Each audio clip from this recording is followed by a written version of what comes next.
me and my very best Jordan Lips Impersonation voice. What's up, guys? Welcome to my podcast, your podcast. Everybody's podcast. It's our favorite double podcast. I can't do it. Yes, Jordan, you have to do it. You just do it way better. No, that was good. What's up, guys? That was good enough. That's fine. You guys are here. We're on your podcast, my podcast, and just our we had met because we were like, hey, let's talk about our group mentorship thing that we can kind of tease right now if we want. But then we were both like, well, we're already here on Zoom. Might as well just record a quick podcast, which I think is great use of our time.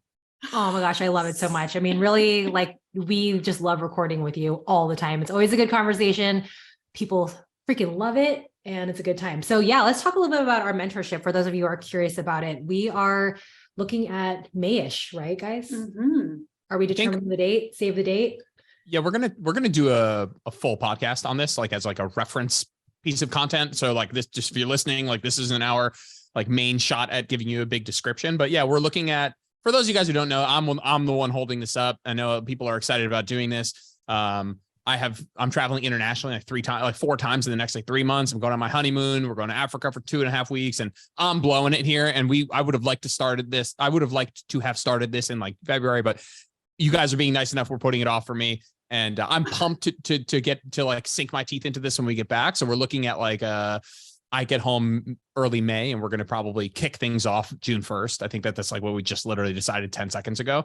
And so just keep an eye out for marketing stuff, information.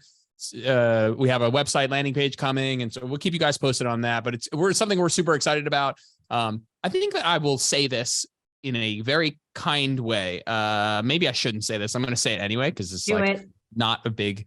There's a couple. I have a friend. We have a friend, a competitor, perhaps someone else in the space, and these two people are also doing a coaching mentorship that have just launched. And I am just happy in the world out there that there's that's not what we're doing. And I think that there's not in a negative way, but there's anyway, what am I getting at here? Just that I'm excited about the way we're doing this, because I think a lot of what we like to do is get a lot of FaceTime with people, and a lot of more conversational, more getting together on Zoom and working through issues, and a lot of FaceTime with the three of us, instead of it being, it's not like a course where you sign up and here are these modules that you read and then that's it. It's we're talking about an immersive coaching. We're talking about a relationship, frankly. A lot of education, but man, a lot of FaceTime with the three of us. That's something we find to be incredibly important.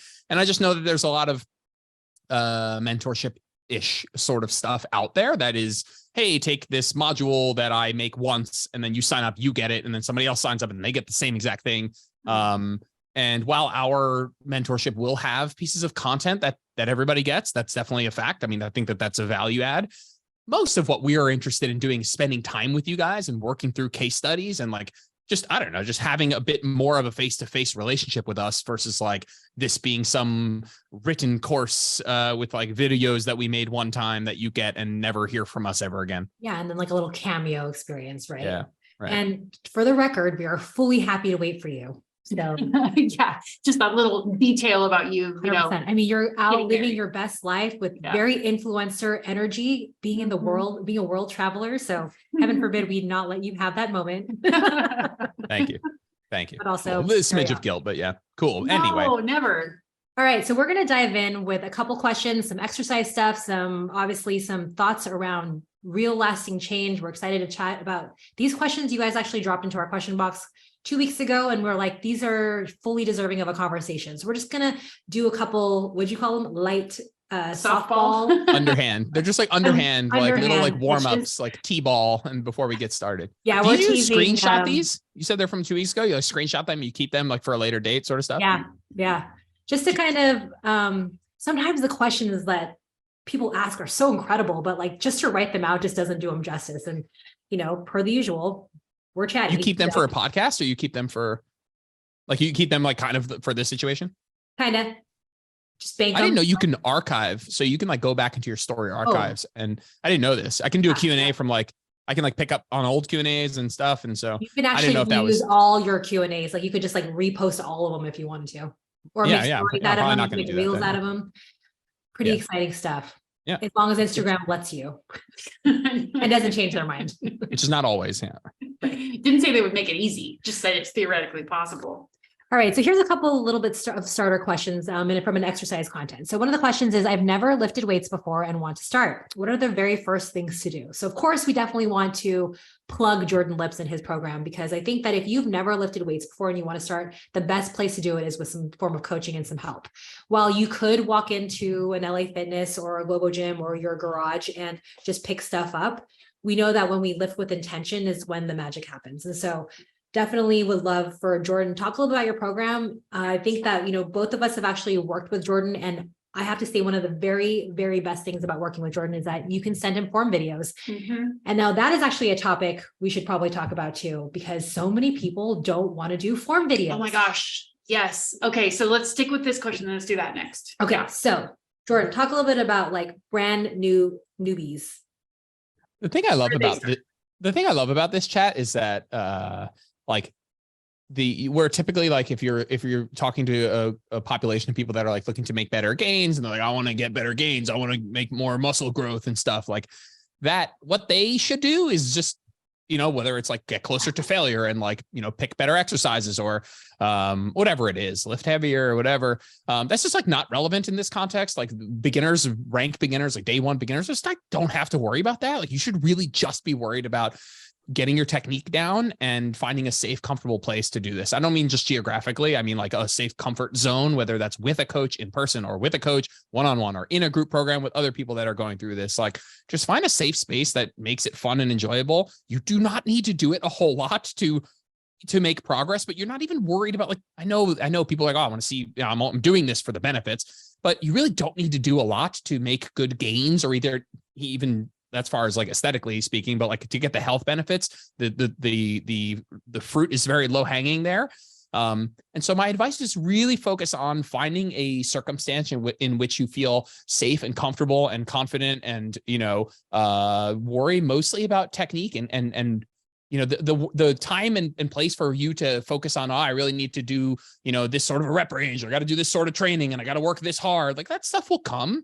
Like just focus on like making this a habit and going, potentially like 100 times a year, like have a goal of at least twice a week and to go. And so I think honestly, I'm big on just like finding a safe place, a place that you feel confident, people around you, whether that's a type of gym or a coach, or again, a personal trainer or in a group where you feel like I can work on my technique here and I can build a habit. And so I'm way more concerned with you building a habit right now than you worrying about like doing things optimally. We have all the time in the world to like tweak things and get better gains, so to speak. But the fact is you grow from very little right now. You get benefit from very little right now. And so let's flex that and not worry about the amount we're doing and work on building a habit, making it enjoyable and actually starting to like very highly prioritize technique. And as my program, I will say that like, you do not need, this is not some like bodybuilder, like you have to be a bodybuilder or like you have to be super advanced.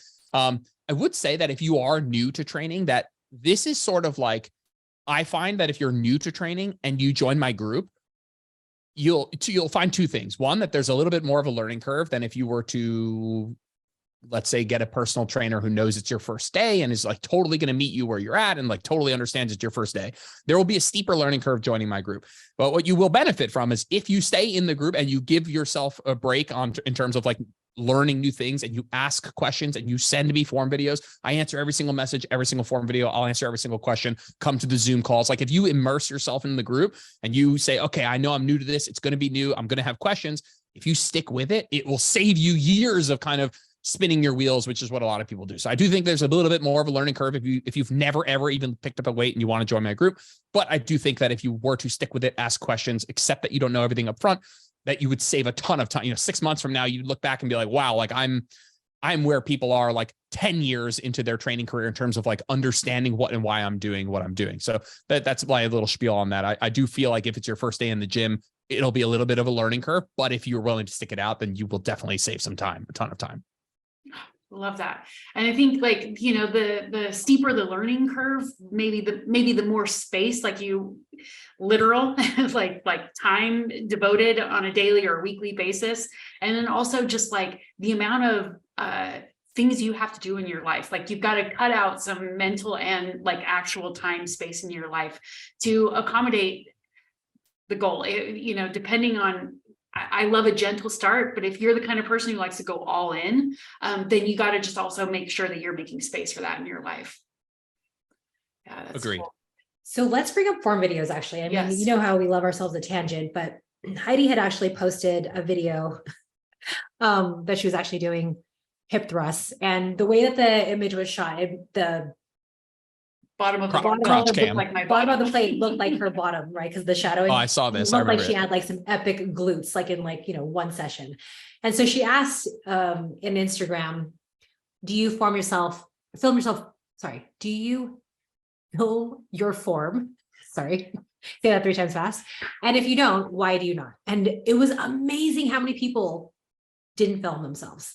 And the reasons were actually, I mean, I'm sure you could guess a few, but we were amazed at how many people really, really were resistant and hesitant to film themselves, even though they actually lift, right? Mhm. And so I would love to like read some of these and then get your thoughts, Jordan, as somebody who actually is a male and looks at form videos of various shaped and sized and aged women pretty often and pretty regularly, and your response to them. Because I think what's interesting is like, form videos, I think a lot of people think like, oh, well, I don't have an Instagram page, so there's no point for me to film myself lifting at all, right? Or I don't like how I look. So, I mean, I think they think that everybody who films themselves likes how they look. It's like, that's actually that's actually not really the thing. It's actually more about like, where can I correct to like improve my form? Am I doing the movement right? Am I, even checking your tempo sometimes depending or squat depth, or am I pulling the bar in close enough? Like, am I bent over rows? Like those are things that like you can use, because believe it or not, there's not a whole lot of awareness in your own like mind of where you are positioning sometimes. And it's good to create like that kind of habit, like you were saying, Jordan, but some of these are like, I do not want to see that. I will worry what other people think. I don't know how. I feel silly and awkward. Like people will think I'm trying to get attention. Short on time, I'm trying to get in and out. I find it intimidating, worried about bothering other people in the gym. Time, I'm extremely critical of my appearance and will pick myself apart to shreds. No one needs to see me struggle. I hate and loathe what I see. I feel weird about it. If like people will judge me or think that I'm trying to promote myself. I'm too self-conscious. I feel embarrassed. I'm deeply terrified. I'm self-conscious. Feel like a fool. So what are your thoughts? I mean, you see tons of form videos all the time. Yeah, I think you could put those all of those you could fit into one of 3 buckets, which is probably like, some combination of, I don't like the way I look. I don't like what I see. That was like definitely a common thread for sure. I don't know how is also one of like, I don't know what to do here.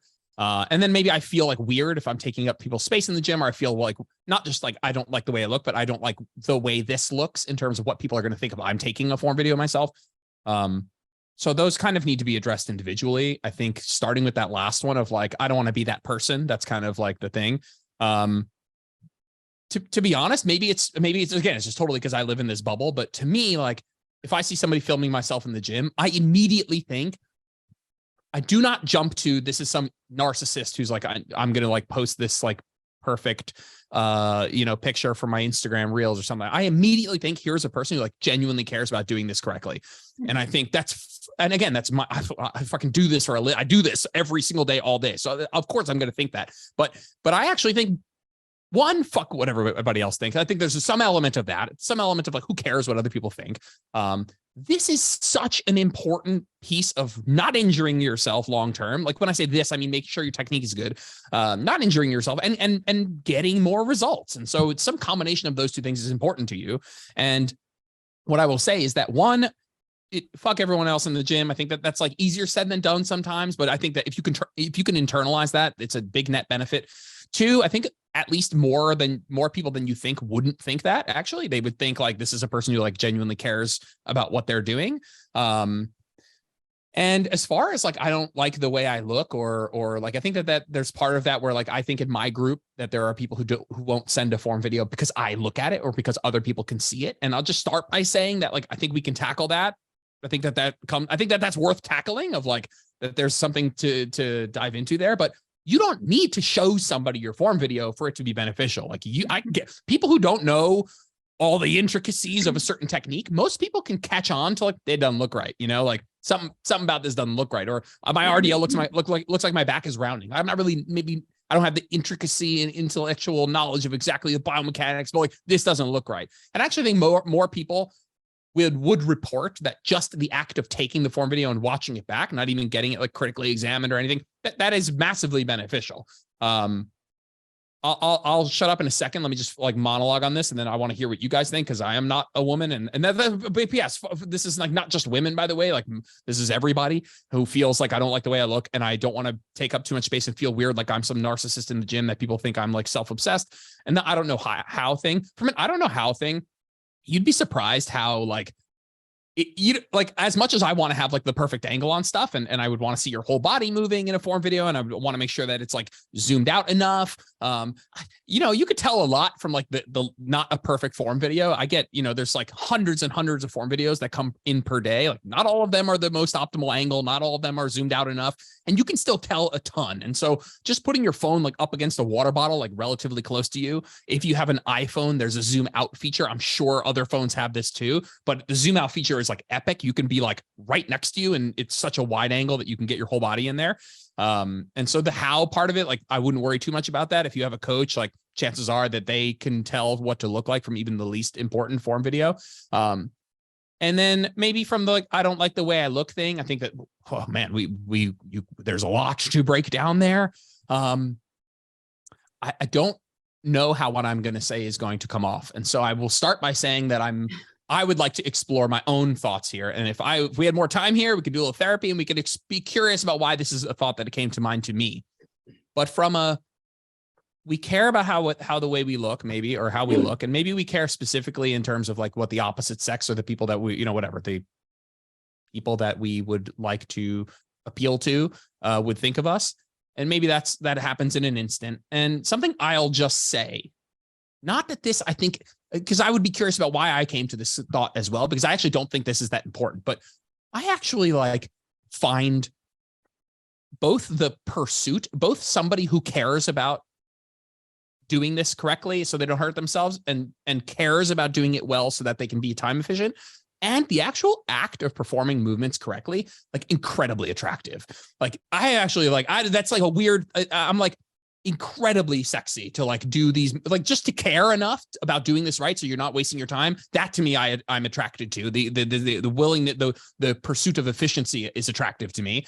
And again, who gives a shit about this? I'm just like being totally like word vomit here. But like I find that to be like nothing more attractive than like a well done technique or something like that, where I don't know what you look like doing it. Like I wish we could take a little bit more pride in like how we're doing stuff, and like take pride in our pursuit of wanting to not waste our own time and do this well, and to the pursuit of competency in this space, where it's like, I want to make sure I'm doing this well because I derive good confidence from that. I mean, you'd be surprised how much better you'd feel about your own self-efficacy in the gym with 3 back and forths with a coach with form videos, and all of a sudden like it clicking. Like there's nothing, I'm sure you might be like, well, if I look better, I'd be more confident. I think it's underrated how much more confident you'd be in the gym if you were like, felt like you knew what you were doing. Like I am a person who is doing this correctly. And not only just because I'm doing correctly, but I've earned that by working on my technique over time. It's not something that I just walked in the gym and did it perfectly. So I would explore some of my own thoughts about that, but that is what I was thinking. Okay. Wow. That I have like so many thoughts. I don't even know which way to go with it, but I completely agree. I'm going to start backwards. So I completely, you're talking about that confidence, right? Like if insecurity or feeling like an imposter is the opposite of confidence, then, and confidence is sort of, is having your own back. What does that really mean? It's like being connected to your sense of self, to your body, being present in the moment, which are all things that create an emotional sense of confidence and also help you lift a lot better when you're not like spinning out in mental drama over what you look like or how you're being perceived. You started out by talking about, finding a gym space that feels safe. And I love that you use that word specifically, because when we're feeling anxious, we're going to be so much more prone to worrying and obsessing about what other people think, feeling really nervous, feeling disconnected. And that we can add a bunch of negative thoughts to that and really like spin ourselves out, sabotage our motivation, make things, blown out of proportion, right? That's sort of, it's really easy. And I think we all kind of know that feeling, right? So finding a place where you feel relatively safe. And then this idea of, like, this is always the example I go back to.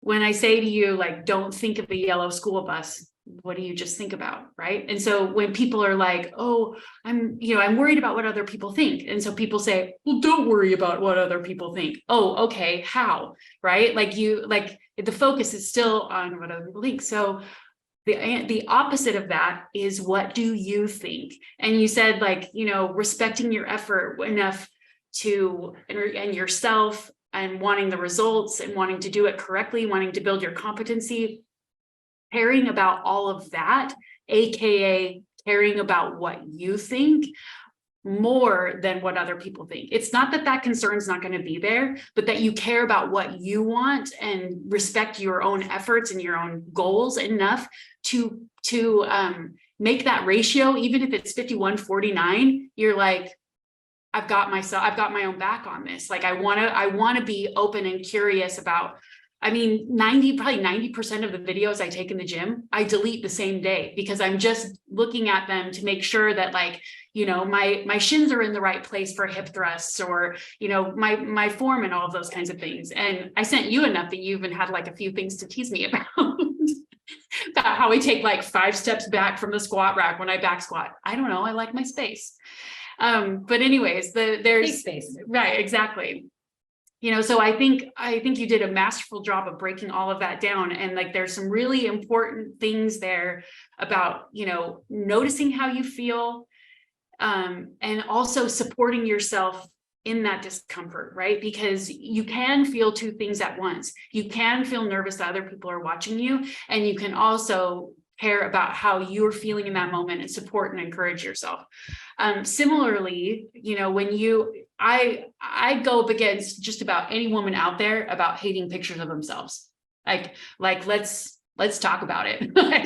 I got lots of, I've come from very dark places on that subject. So I understand not wanting to have those perceived flaws right in your face, but I assure you that if you take that same open curiosity, and that same willingness to support yourself into that subject, you will be surprised at what can shift for you, right? Like if you can't look at a picture of yourself because all you see are flaws, first of all, that's really good that you can even notice that. And second of all, have you ever considered that maybe the flaws aren't what you think they are, or that there's also compensating positives, and sometimes even about those exact flaws? And what is this idea that, like, just like I can't do that if I feel any negative emotion, like, so you can't feel good about yourself if you have flaws? This is what we are believing. Like, this is not a thing, right? So, and as you come to like move closer and closer to acceptance of and self-support about how you feel and what you look like and what you want, when you get to know yourself a little bit better, and again, curious rather than judgmental, you can come to an understanding of yourself that will create a motivation and a courage that you've never had before. And I just have like a couple of thoughts to like echo on both of yous, and both of you also masterfully done. But it's like, it's so interesting, even in like a context of like pictures and videos in general. It's like, this is something that might be hard for you, but it's for something good, right? Like even family pictures, something hard for you to take, something good. You get memories with your family. And the same thing goes with filming form videos. It's like, you are literally doing something hard in this video, right? Like going to failure, things like that. I mean, I think you can apply that to a lot more than just the actual lifting of the weights. And there's this, I don't know why we have this belief that we also have to like everything that we see. Why do we believe that? Like, why do we believe that every video we take, I have to like everything that's happening in this picture or this video in order for it to be a worthwhile while video. And it's like, if you are in the process of getting closer to something that you want to achieve, that makes that video good, right? It's like, I love watching videos of myself failing lifts.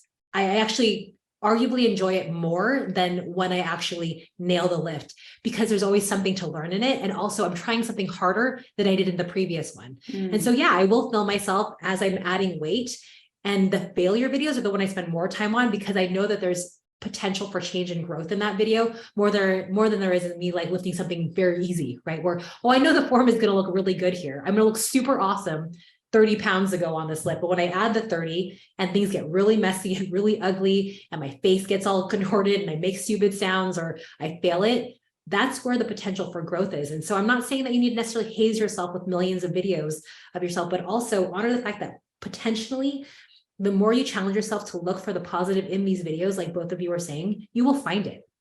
And a lot of times, naturally, we tend to look at the places that we don't like the most, right? So obviously, if I'm filming a video, I'm going to make sure that like my stomach is in check, right? But then in the meantime, you'll also notice all the things that you're maybe missing in the mirror. Like when you are doing this movement, oh my gosh, look at that line, or look at how strong my legs are, or look at whatever it is that you can find other things in that composite of yourself that you're not going to see while you're working or even walking by the mirror. And so if you want to see yourself in movement, it's also a way to practice appreciating what your body can do as you watch yourself progress. I mean, there's nothing more humbling than watching a video of yourself like when you had 15s and they were hard for you, right? And all of a sudden you have a video with 45s and you're like, okay, so sure, I can pick apart my body, or I can also be like, look at how far I've come, look what I'm lifting now. And it's almost like documenting your growth mindset progress too. And so totally, it's a lot more than just, this I look bad in. Totally. Well, I love that. I love that example, because if you're attempting a lift that you might fail, it might also be your PR. But if you're not, I mean, you wouldn't get it on video unless you were open to either possibility. And I also love a family video analogy, because don't you also feel like some of the quirkiest, aka like some of the flaws in your family pictures end up being your favorite picture? Like I remember the one with Maddie where she was holding like a dirty old stuffed animal cat. The bunny. Yes. Cat, and I was like, oh no, it's in our family picture. And now I'm like, it's my favorite one. Oh, it's so endearing, right? Oh. The same thing with like our own perceived flaws or whatever. Like they're part of us. The less we hate them, the more accepting we'll be of ourselves. Yeah. Right. We'll close it out. I think there's just such an opportunity for an improved feeling of competence and confidence with really like caring about how you're like paying respect to the way the movement's supposed to be done and trying to perform that. I think a lot of people are like, I want to look good. It's like, all right, there's a whole host of stuff there, but one thing that you can control and we can work on is like how well you're doing this. I get so excited when I I don't know this to be true, but my expectation or my assumption is that like one of the best things that I can tell somebody is like, when I say like you look like you lift, that has nothing to do with the way you look. It has to do with the way you're carrying yourself and the way you're performing the lift and the way you're in it and you're like gritting your teeth and going for it and your technique has improved. And again, it's like comes back to like the way you look, but I'm not talking about externally the way you look. I'm talking about like the aura you're giving off, but also like you've worked hard on this movement and you've actually seen some changes in the way your technique is. And that to me is super like, I don't know, something you can derive a lot of confidence from. My guess is when I would say something like you look like you lift, to me that the definition of that to me would be more meaningful is like, hey, you look like you've been doing this and working on it and trying hard and, paying respect to the way the movement's supposed to be done and just doing it competently. It has nothing to do with like what you look like. Yeah. And there's only one way you get there, by the way, which is working on your technique. And one of the best ways to do that is to take a form video. And so all roads lead to like, this is just like you said, Heidi, you was like, hey, even though you're going to have those feelings, like we just want to tip the scales into like 51%. You care what you think and you care about the pros more than the perceived cons. And if we can just get that to being like, yeah, all right, well, then I guess I'm going to do it in spite of the fear or in spite of those negative feelings. Totally. Well, and if you are willing to like to risk that, to try the thing that you haven't tried, and even if it doesn't, no matter what happens, being willing to also pick out positives from it. People talk a lot about like imposter syndrome, and I think feeling disconnected from yourself and not being able to harness any sort of like self-support or encouraging thoughts for yourself, like you're bullying yourself in your own mind, like that's you're not going to make progress in or outside, in or out of the gym with that kind of mindset. And the first step is just, I think it's also kind of great that people were willing to answer those questions, even with their negative thoughts, because now you know that about yourself. Would you want to change it? Would it be worth changing it for increased motivation, for increased self-acceptance, for increased results? Like, I mean, or, similarly, the more, the more you don't push yourself, oftentimes the more rigid you can become with some of those negative self-beliefs. Do you guys ever, oh shit, I shouldn't have said anything, but do you guys ever every time I'm trying to, to me, this is one of those moments of what am I going to think in 30 years? I was afraid of taking a form video. For all I know, I could have been doing this wrong the whole time, and I could have made better gains, or I could have hurt myself less, or I could have just kind of zooming out a little bit. Whenever I have anxiety about something, I tend to default to zooming out and being this doesn't, in the scheme of life, what are we talking about? What does 90-year-old me think, looking down at the totality of my life? I'm giving this little thing so much power. Something I've been doing lately is this thought experiment of that we are in a simulation. I know it's stupid, but I do that, and I'm I am probably some 7th grade aliens science project at a science fair, and I am the little Tamagotchi that he's controlling, and it's just so meaningless in this. I don't want it's quite nihilistic. It's quite nothing matters sort of mentality, but I've been doing that lately where I'm you're in a simulation. Why are you none of this shit matters anyway? Taking a form video, who gives a shit? It's just one little thing. You're just some alien science project anyway. And this is all just not real anyway. And I don't know, some of that zooming out for me, I take it to that nth degree there, but it helps me so much. There's also, if you guys do this, there's also a YouTube that is a Google, it's called something fuck. And it basically starts with this girl laying in the grass. I now have deja vu, I've talked about this before. And I don't think so. I'm so fascinated right now. It starts with this girl. She's laying on the grass in a park, and it zooms out just slowly. And so it zooms out so you can see her whole body, and then you can see the whole park, and then you see the whole town, and then you see the whole state, and then you see the whole country. And then it zooms all the way out to as far out as you could go. And I mean Milky Way. Past the galaxy. Yeah, past the galaxies, all the way out into the middle of nothingness. And then it zooms all the way in through her eye, all the way down to the atom, cellular, molecular level. And just for me, the zoom out thing is holy shit, you are nothing. And not in a positive way, don't take it too seriously sort of thing. And then all the way into the molecular thing of we are just some meat sack of atoms, and it's and it's so amazing that we even exist as a human, because we are just made up of these atoms. It's the chance of you being a human is 1 in 100 trillion, and so it in both directions, it makes me feel quite small and just puts things in perspective a little bit. And I'll figure out what it's called in a bit, but I love it. I watch it. It's a 2-minute video, and it always puts me at ease in that way. And I love that. I mean, it's so much like what we like to say to a lot of our clients, and even on Instagram, it's so many times we're in such selfie mode that we miss the panoramic, right? And it's just not everything is right up close, this important, right? When you zoom out and you realize what you're doing this for, what are you doing this for? Why do you want these things?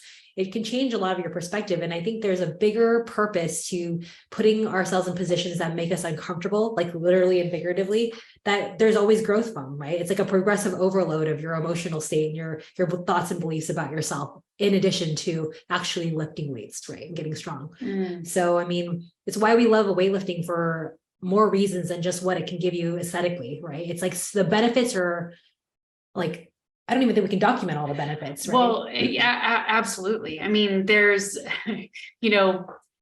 along kind of similar along your lines, I have the thing I think about a lot is you were talking about the safety or whatever. I think a lot about our nervous system and the different survival states that we go in, fight, flight, fawn, freeze. I think if I had to really 50,000 foot, what are my most common emotions? Anxiety, AKA flight, and overwhelm, AKA shutdown. Those are two really defaults for me. And I think I spend a lot of time trying to think that I could think my way out of that, not realizing that my mind, being too much in my mind and my thoughts, is why I stay in states a lot, right? Like kind of like my mind saying to me, well, get some self-confidence, stupid, or like just make the freaking decision, as if either of those things help anxiety or overwhelm. And not that I really think that, but just to flippantly sum up the way your thoughts can exacerbate where you kind of are in your stress physiology. So I think about it like in terms of like you were talking about finding a safe space in the gym, right? Like when you're feeling anxiety, AKA you are scared, your body is feeling exposed to a threat, you're not going to solve that with your thoughts. That's about calming your body down, like becoming connected back to your body through breathing, through some kind of self-regulation, which actually exercising in general, getting your heart rate up, can do amazing things for changing the level of arousal that you're in and regulating your brain chemistry. So that's one thing that like is going to automatically, if you're in the safe and connected space in your nervous system, your thoughts are automatically going to be more positive. You're going to have access to your emotions and your logic. When you're elevated, you only have you're in reactivity mode, right? So thinking that like, staying too much in your minds and like, oh my gosh, what are they going to think? And oh my gosh, look how gross I am or whatever, like those kinds of thoughts, realizing like, oh, I'm elevated. Like I need to calm myself down. I need to look around in my surroundings, like use my senses to ground myself and check in with my body about how I'm feeling and listen to what my body needs. Because that's, again, one of the amazing things that weightlifting, especially, and understanding your body and where it is in space can help you feel connected and safer, AKA confident, right? Like I think it's just interesting. The more we ignore how we feel, the more insecure we're going to feel. So I think that's kind of where that's my thought experiment these days, is like thinking about where is my nervous system in this escalating, escalatable survival paradigm. You guys were nervous that we wouldn't get through, or that we wouldn't have enough questions today. And I said, don't worry. I know. We're so cute. Don't worry. One more thing 40 about minutes we'll spend on one of them. Don't worry. Also, the thing is called Cosmic Eye. So you guys go watch it afterwards. While you were talking, Heidi, I'm not gonna lie, I had it up in the background. Fuck me up all over again. Mad emotional right now. So sorry. Can I say one good. more cool thing about weightlifting Go too? ahead. It also, there's a part of your brain that can actually change over time through weightlifting that helps you realize that your emotional suffering will end. Because when you are in a triggered state, that part of your brain can shut down, and it makes you think like, I'll feel this way forever. But the more weightlifting you do, the more yoga can also regulate that part of the brain. Isn't that cool? That is so cool, which means keep CrossFitting. I know, right? This total tangent. Well, while we're talking about like interesting things that we had never conceptualized, hard pivot here. I'd never heard the term reinforcer, and I'm going to bring it back to this in a second, but and we're going to bring it back to like the safe place here, like reinforcer. So a reinforcer is like references, like an example is first time you ever had alcohol, nobody likes the taste because it's just factually, it doesn't taste good. There's a fact. And anybody who thinks they like the taste of alcohol is it's not a fallacy, but what's happening is you no longer are just talking about the taste of alcohol. Alcohol has become a reinforcer for other things, like being tipsy, or the people that you drink with, or the places that you drink, the experiences you have when you drink. And they all actually neurologically are reflected in the taste. And another one is caffeine. That's kind of where I got this from. Some podcasts are talking about caffeine. Caffeine is a huge reinforcer. So like coffee. And so first time you have coffee, it doesn't taste very good. And then, you can have a reinforcer where you like the effects of caffeine so much. You like who you're with, what you do when you're on caffeine, how you feel when you're on caffeine, the mug you drink caffeine out. They can all be reinforcers where like you would just like subconsciously prefer a different mug because that's the one you have coffee in. Or so, it becomes this thing where when you taste caffeine, you taste those experiences, and it no longer is like when you smell coffee. Like I am somebody who tasted coffee. It was disgusting. I didn't drink coffee for a long time. Now, like if I buy candles, they're only coffee candles. Like it's my favorite smell in the entire world. But that's confounded by the way coffee makes me feel and the things I've done when I have coffee and the people I'm with. And I think sometimes I did not intend to kind of like circle this back around, but I think that having a gym where you have good experiences, maybe, you know, CrossFit does this amazingly well with community. And so like, I have a client who's like obsessed with hypertrophy these days, but like can't give up her CrossFit gym just because she like likes going in to say hi to her friends and stuff, like over some context of like a family community vibe. And I think that like the suffering and stuff that can come from weight training, like you can have a reinforcer of like, I like being here and I like the people here. And I like the vibe here and I feel safe here. And that can affect how much you enjoy actually weight training and how consistent you are over the long term. And you're like, oh, I like training.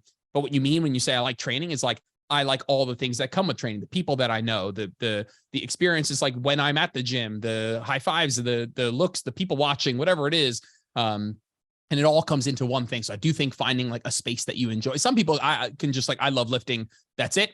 But even like the endorphin rush you get when you do certain types of training, people are like, oh, I love running. No, you don't. Like you like neurologically kind of what happens to you when you start running, or same thing with training. You're like, I like the pump. I like the way I look for the short period of time, or I just like neurologically what's happening to my brain when I train. And I just found that idea of a reinforcer like fascinating, because it's like you're just like your perception of whether you like something or not probably goes a bit deeper than you think into like a more holistic viewpoint of that thing. And I thought the caffeine one was particularly interesting because like we love the way caffeine makes us feel, but like, do I actually love the taste of coffee, or am I like loving the experience? You know, a lot of people talk about the experience, and anyway, thought that was interesting. I think that's so cool. I mean, because really so many of our opinions and are conditioned, and that's actually a variable that you can what's a nicer word for manipulate? Just say it.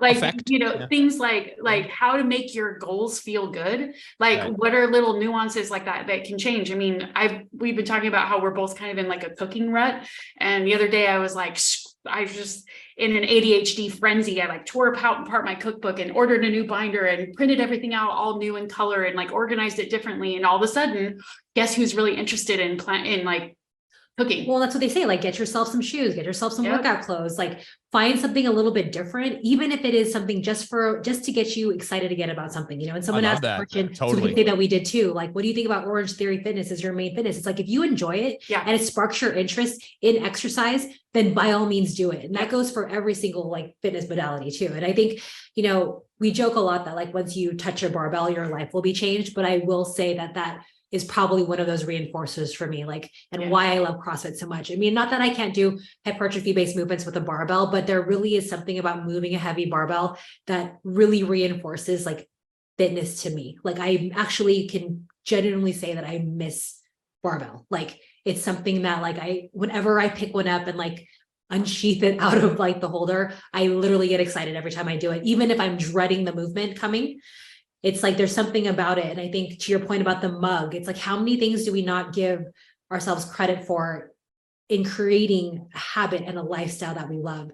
So it would only make sense that when you are trying to get rid of everything that you enjoy, why you would think it would suck, right? So it's like the same thing with like your diet. If you're taking out everything that brings you coffee, caffeine, gym, dopamine enjoyment, and all your reinforcers about how beautiful and wonderful your life is, no wonder why you hate what you're doing. Yeah. So stop doing that. Oh, seriously. Even if you have to, this is where I started, even if you start at a place of like, how do I make this suck less, and kind of gradually move all the way over to like, I actually really love this, you know, that like you and I will never go to a regular gym, whereas DTSA for life, because that is a super safe space for me. And I don't care what I have to Jimmy rig to stay there, like that. That is, I love that place. Worth it. I walk in and I feel energized. I feel happy. Like you feel seen. There are people, and it's just like, it's where you belong. And I think the reinforcing is, I love that you brought that up. It's so brilliant. I mean, even now, like Heidi and I used to be insane Diet Coke addicts because of the caffeine, right? And also because it was like 0 calories. And now every now and again, I'll have a Diet Coke and I'm like, why was I so obsessed with this drink? It's so meh. Or what the kids say, it's so mid. Right. Oh, so mid. It's so mid. You're being sus. I mean, it's super sus, right? It's an L. It's not a W. Just to bring out all the lingo. But it's true. Like when I have a Diet Coke down, every now and again, it's fine. Like, especially if you're having Mexican food, you got to have soda or something. But like, I used to drink that stuff like 4 or 5 times a day. And I think it was literally like, that kind of idea. But now when you walk away from it, you're like, but I like Celsius now, which is twice the caffeine. It's fine. Anyway, Did you just circle back around something I think is important to highlight for the listener? Did you say unsheath? Yes.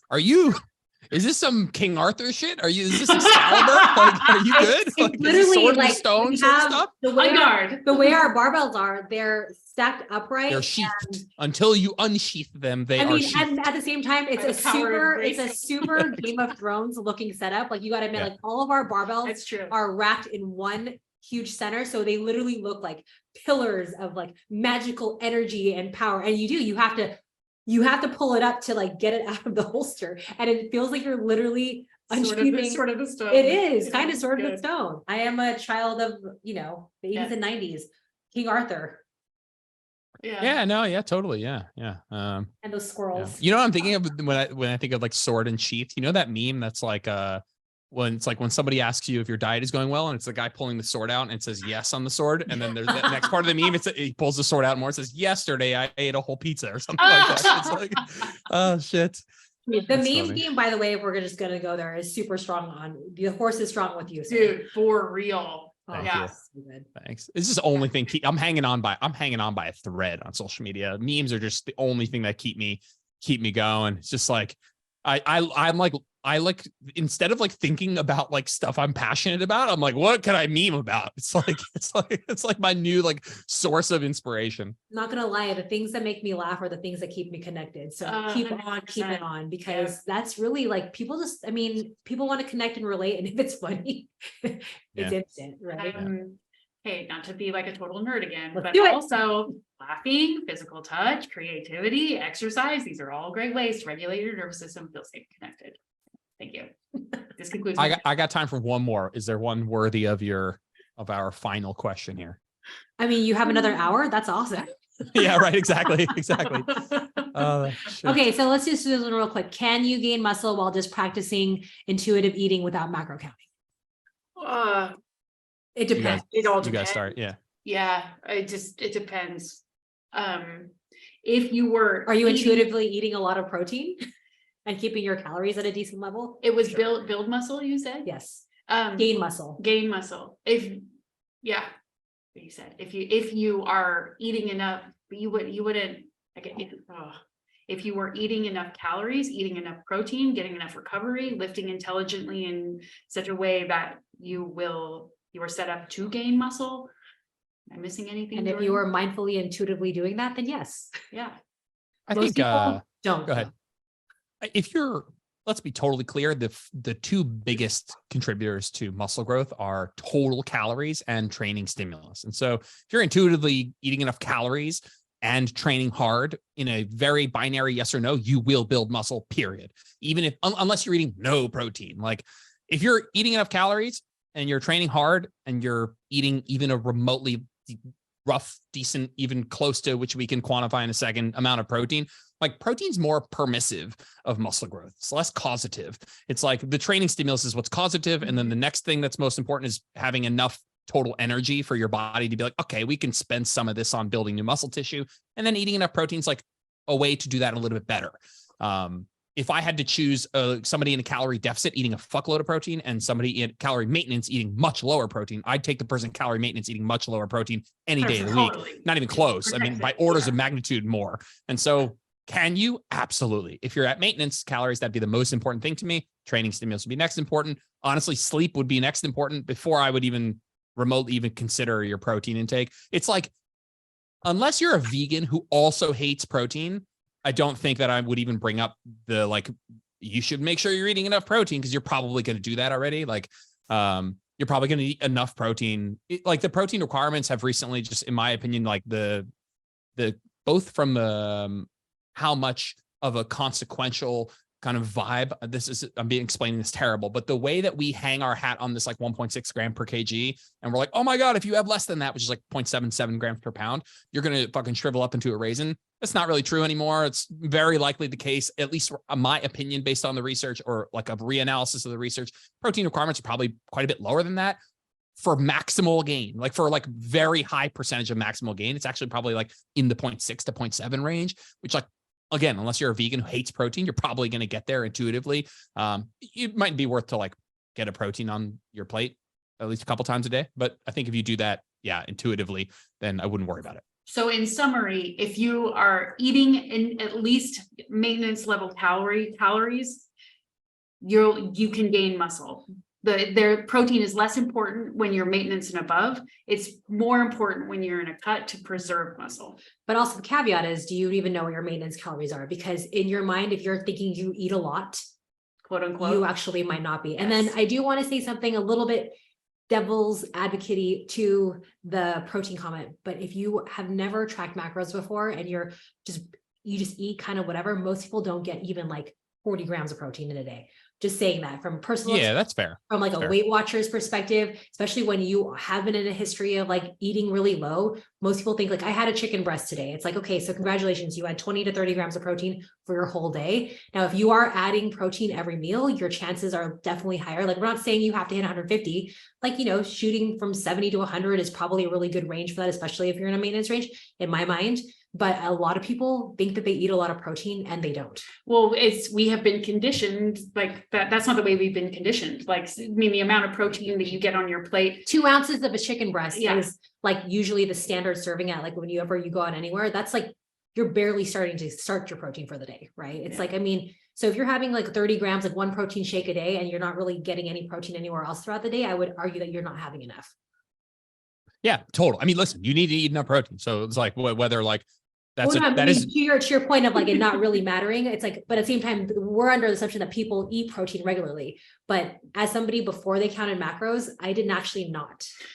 But as long as your total calories Yes. is your yes. maintenance and above. Yeah. I mean, this is don't think just because it's a simple question, we can't talk for a while about it. We can. we But can. the point is a good one though, because again, like, you know, if every decision you make feels like it could make or break your progress, that's a very stressful place to be. So it isn't, I like that we maybe over explain, because that gives people some scaffolding for where this question fits inside the Scaffolding. context of all this. That's good. That's some nice word. Scaffolding. Sheesh. I'm stealing that. That's Be good. Yeah. fancy.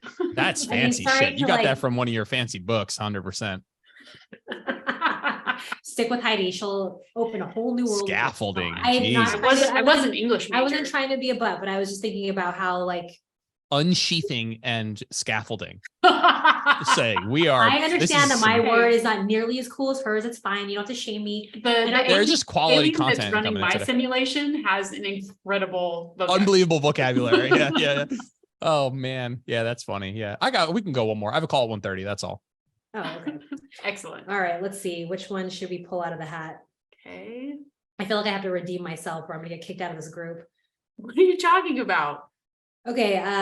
Big, I don't actually like this. Big percentage fat is what she wrote. So like, let's just say higher body fat percentage than she probably thinks that she should have. I'm just going to go there because I feel like anyone's like, oh, I have 20% body fat. That's really high. And you're like, No, it isn't. Yeah. First cut while training to maintain muscles, or first train at your max and then go into a cut. Thoughts? One more time. Run it back. What'd you say? High body fat percentage or perceived high body fat percentage. First, should I cut while I train to maintain my muscles, or first train at my max and build and then go into a cut? Whoa. Where did you see that question? Right there. My Alien has a translator simulator. Yeah, seriously. set up. No I can question. read through it. So how about that? Can I say? It's like I'm the like, what should you do? Those questions are always like, they're almost like the, is it okay if questions, where I usually just put in some like random Harry Potter reference, some obscure Harry Potter reference. But these like, what should I do things like are like always going to have an element of like, I don't know. It depends on your values and like your life structure and what you want to do and the trade-offs and how you value those trade-offs. And so there's a huge element of here. Like if you're like ultimately have the goal of losing significant amounts of body fat, then at some point that involves a concise period of calorie deficit. Do you do that now? I don't know. You can do it if you want. You probably need to do that at some point. And in all likelihood, you're going to either build muscle during that period if you're new to training, or you're going to maintain it. I don't think that this it's like a chicken or egg sort of thing where it's like, you probably are going to have a period of like, I just think if you have a significant amount of body fat that you want to lose at some point, like you just decide when you feel like doing that. Do you need to do that now, or do you want to like maintain for a bit and enjoy yourself and then go into the suck? Like, there's no physiological reasons what I'm trying to say. There's no like, hey, like you should build muscle first, then cut because that's like going to be better there's no physiological consideration here whatsoever. There are only practical what you want to do based on the time and how you view the trade-offs and when you want to embark on that sort of a journey, which is going to be a little less fun. And so no physiological considerations. It's completely and entirely up to you. Yeah, I agreed. Yeah, I think the only thing I'd add is if you do have a higher body fat percentage and you're lifting and you're even new to it, it's actually a great place to see gains. Yeah. So Yeah. higher body fat percentages are not always the worst thing in the world to have, especially if you're lifting, and in a cut is what I'm saying. Yeah, absolutely. I would just say if you aren't already tracking, I would maybe just start there and see what that even is like for you, what that brings up for you, making sure you're eating enough. If you haven't started, like I would definitely start just like kind of collecting data on yourself, maybe as you give yourself a little bit of time to decide which way you're going to go. But making sure your healthy habits are in order, you're drinking plenty of water, getting sleep, all that kind of stuff, because those are healthy habits that are going to set up either of those goals. And depending on how much of a burden of change that creates, like that may be just what you focus on for a little while. I mean, all roads lead to Rome. Yeah, and regardless of if you have a higher or lower body fat percentage, lifting is one of your best bets for just about everything. That's the same advice I would give to somebody with a perceived low body fat percentage that said the same thing. So agreed. Thank you for saying that. Was that question too easy? Should we go for another one for 5 hours? Uno más. Uno más. All right. We could either go for, I like this one. Let's end on this one. What's the key to real lasting change? I tracked, I lost, I lifted, I felt confident, and then I gained it all back after I stopped doing that. Yeah, this is going to be a super duper long one. You guys go. I'll go after. Okay, so a little bit in a shame spiral because I don't have cool words, so go for it. Now. Yeah. Okay. I mean, it's another one that's a little bit hard to make. Knowing the specifics would help tailor the answer to this question, right? But I would be curious. I mean, you probably just burned out, which that's what I'm guessing. So if you burnt out, then somewhere along the way, we dropped in self-care, we dropped in reinforcing the reinforcers that we talked about, maybe the obstacles or the negative thoughts or emotions, kind of the percentage changed, right? Where it became more, you weren't getting the payoff or whatever. There's somewhere along the line, like the ratio changed for you, or you had an influx of additional stressors that made your whole load of what you're trying to do and accomplish in your life too much for you. And so something had to give. So I think if you miss that feeling, if you want to get back to some of those habits, I would pick one. I would look at your life as objectively as you can, see what kind of space you have to address any one of these things. And like you were just saying, Jordan, like pick whatever seems like the thing you want to focus on, that seems like maybe the easiest for you to focus on, something like that, and just get started. And you can reinforce yourself and be proud of yourself for any little steps you take, instead of being like, oh, look how far I've fallen, or look how much I've backslid or whatever. Like, yeah, so do all of us. We all have peaks and valleys. So just allowing yourself to be where you're at instead of focusing on how you're not where you want to be. They did this psychological experiment on 2 groups of people where they just had them do a maze like on a piece of paper, and the mouse was supposed to get for one group, the mouse was supposed to get to a piece of cheese. For the other group, the mouse was running from an owl. And the group that was motivated by where they wanted to go, the mouse going to the cheese, was like something like 20 times more successful than the other group, even in a very superficial example, like doing a maze on a piece of paper. So if you can give yourself some space to feel good about your goals, to accept where you are, even if you don't super love it, like, yeah, it's a bummer that I let all that go, but here I am. and motivate yourself by where you want to go. That's going to make you so much more successful than because you have a specific vision, versus this other group where they're motivated by fear and they don't really know where they want to go. They just know they don't want to be here anymore. And that way you're just sort of blindly, reacting, and there's going to be a lot of self-sabotage and shame in that space, right? So just being your own self-support, having your own back on taking these small actionable steps, I think is going to be the key to lasting change. People getting your goals doesn't make you happy. The process makes you happy. So the process needs to feel good, or we're all going to quit. I'm going to say something for 2 seconds, then Jordan, finish us off before you have to go. But I think what's interesting, I actually think it's a really beautiful question. It's like, what is the key to real lasting change? I think the question lies in, what is real lasting change to you? Like, what does that actually look like to you?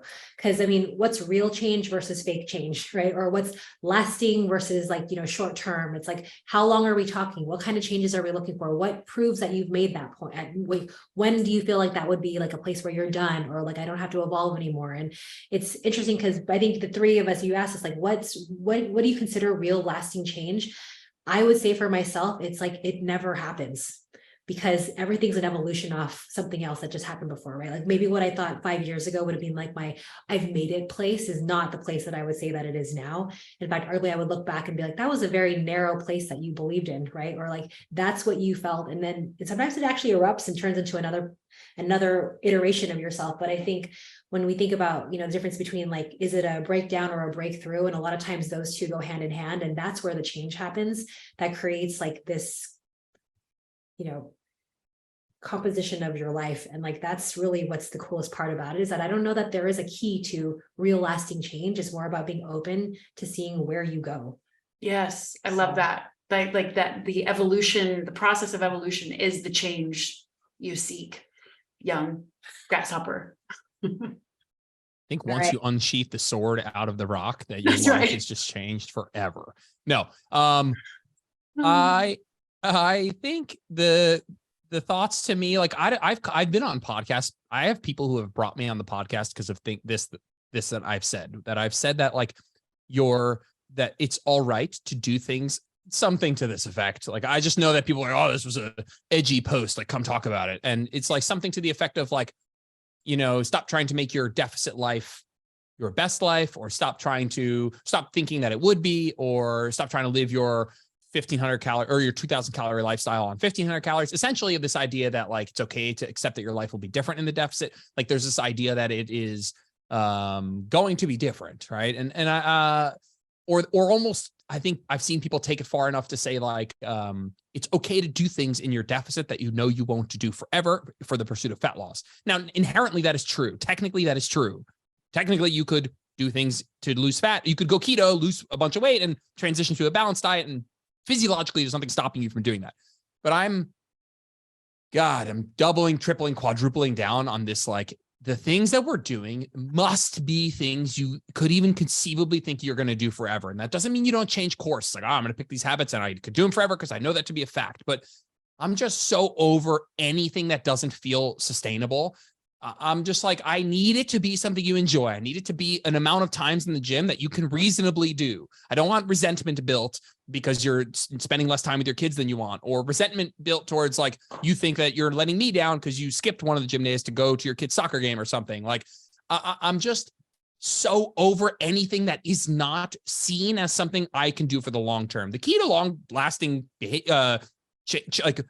health-related changes is long-lasting behavior changes. And there is nothing else other than, getting to know yourself and your values, asking yourself what sort of things are important and what sort of life you want to live, adopting a flexible mindset, knowing that there will be speed bumps, and connecting with the idea that this is forever. And I'm sick of I'm going to do this, but I'm just going to do it for a while I lose weight. I'm not saying that can't work. I'm just like, I'm kind of over like giving that a shot, because I think that there's a downside to that. A ton of the search situation of this person maybe who's asking this question, who's like, I've done a ton of shit that I never even actually really thought to myself, could I do this forever? I'm doing it because somebody else did it and they said that this worked, or I saw it work for somebody else, or like, how about you sit down and think about what you value? What sort of lifestyle do you want to live? What things do you not want to give up? What are like those non-negotiables for you? How might those run counter to the other health-related goals? I can't give up my XYZ habit. And just start to look at like, what are things I can implement today? Small things, most of the time, small things that I could really see myself doing forever. That the kind of person who wants what I would want, that person does these things all the time. I don't know. I cringe at the thought that I would once say that, because I just am so in this place of it. You must be connecting with that. This is forever. No more timeline for me. No more timeline. No more. It's got to be done by this date. Like, yeah, there are things that we can, I got a vacation here. Maybe I take a break, or I'll go to summer. Maybe I take a break. Fine. But no, like big emotional weight hanging on a date. This is forever, man. Like, we're just doing this forever. And if you're like, I have a lot of clients who like didn't lose weight for the last 6 weeks of the year, but we're in an amazing mindset of like, yeah, I'm not in this crazy huge rush. This isn't the best time right now. I'm going to enjoy myself. It's part of my happiest life.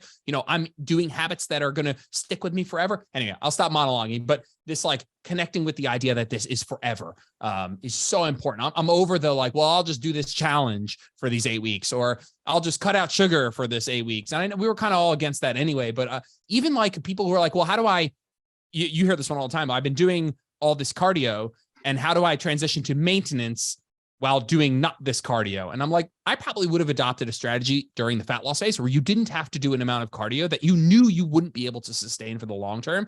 To me, there's like physiologically, there's no reason you couldn't taper it down and maintain, but like this seems like psychologically going to be difficult for you to manage dropping that and then accepting that that affects other things. And I don't know. To me, I'm just over the like, we have to at least think that I could do this forever reasonably. Maybe long-lasting change comes down to the fact that you don't actually believe that you always have to be changing, right? Instead of evolving, right? I mean, it's like, if you look at it, like I love what you said from like a timeline perspective, like this is my life now. Like if I want to be someone who is an active person, that is what I am planning to do forever. I'm just going to be an active person. It's not going to have to look a specific way, but I'm going to be an active person versus someone who is trying to constantly lose weight until I'm 90 years old. Because if you want to be that person, then you will be that person. Totally. And like the things that you like, it's not the lack of perceived flaws that's going to make you happy. It's accepting yourself. No, there's no thing out there that is like, we've said it before, like 155, I hate myself. 154, I hate myself. 153, I hate 152, 151, 150, I love myself, or whatever. It's like, that is not a thing. And I think the more we can, if these are standards and things that you would never put on somebody else that you care about, like you think you can't be happy because of this extra weight or because you haven't achieved this goal. That is actually the thing. Like there is no there where all of this negative emotion about yourself and where you think you should be ends. That's another thing that you can feel two things at once. You can be frustrated with where you are and also work towards accepting where you are. But this idea that like, I'll force myself to do these things and then I'll feel better when I get there at the end of 8 weeks or whatever. That is not a thing. It is. I love that idea of, reminds me of the zoom out you were talking about in the very beginning of just like, this is a lifelong pursuit, a quality of life issue, and connecting to yourself and what you really want is what it's all about. Yeah. Go cosmic eye yourself. Dude, for real. All right, JL. See you next week. See you next week, guys. Thanks for listening. See you guys next time.